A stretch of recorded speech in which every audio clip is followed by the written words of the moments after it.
I'm George Whipple, one-on-one with Ann Knuckles Mahoney.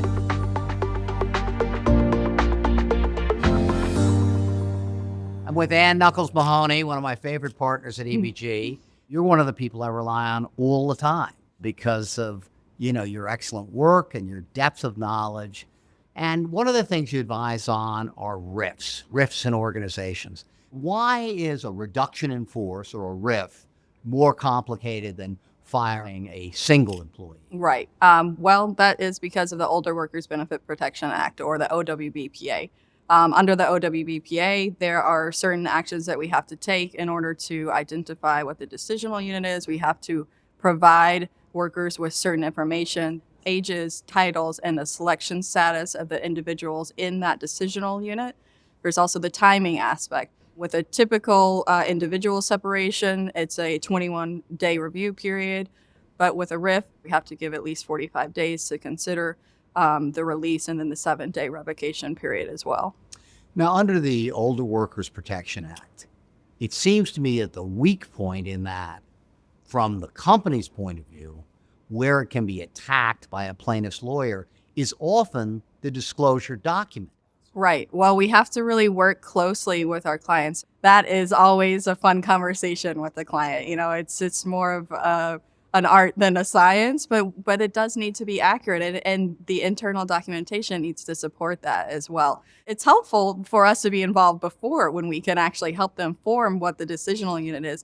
But a lot of the times we're brought in after the fact, and so we'll say, okay, well, who was really being looked at? Was it only a certain title? Was it a department? Or was it a little bit more nuanced than that? A lot of clients won't necessarily want to disclose the full company information. And so we're looking at, okay, well, how were the decisions made? Who were the decision makers? Who had final say? And what were we looking at? What, again, going back to the goals, what were you trying to accomplish with the RIF?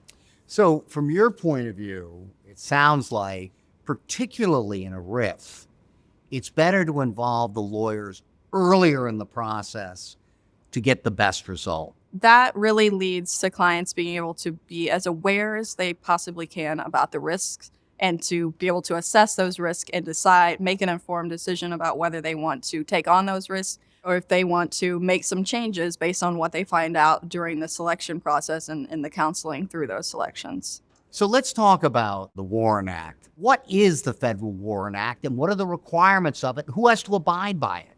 So the Warren Act applies when we're having a larger RIF. There are several different triggers, and that's something we can help analyze, but there's different triggers. Usually it's either one location that's completely going away, or it's a very large RIF. And then what we have to do in order to comply the requirements, we have to provide advance notice, not only to the employees, but we have to provide advance notice to several other entities, local government officials, local workforce boards.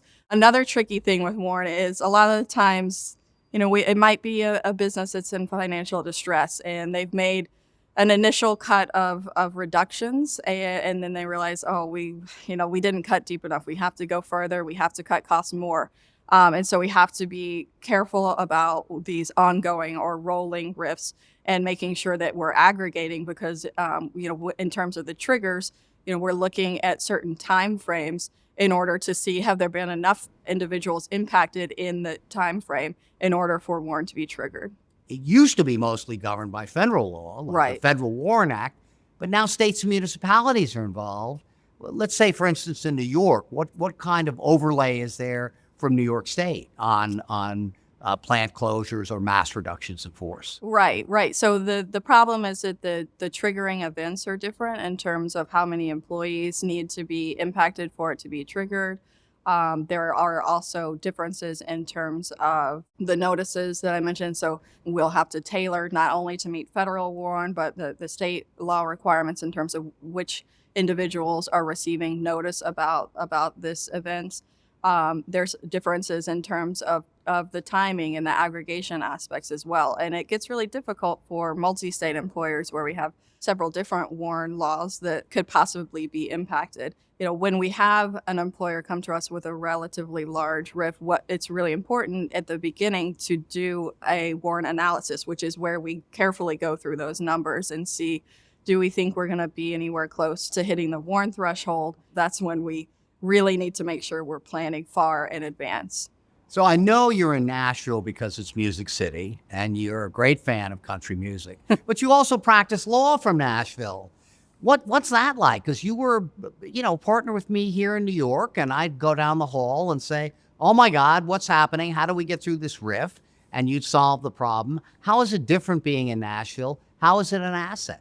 I think it's something that EBG and people like myself can really offer to clients is not only are we able to get in that New York City mindset that's very particular, very protected, but then I can also remember my days growing up in Tennessee and what it's really like in Tennessee, and who are the businesses that I'm interacting with, and what are the employees like. And so it allows me to have a perspective of the putting on my New York City hat or taking off my New York City hat and thinking from an employer's perspective who may be more willing to take risks because they're not in a jurisdiction like New York City or California where they have to be quite so concerned about every single employment action that they take.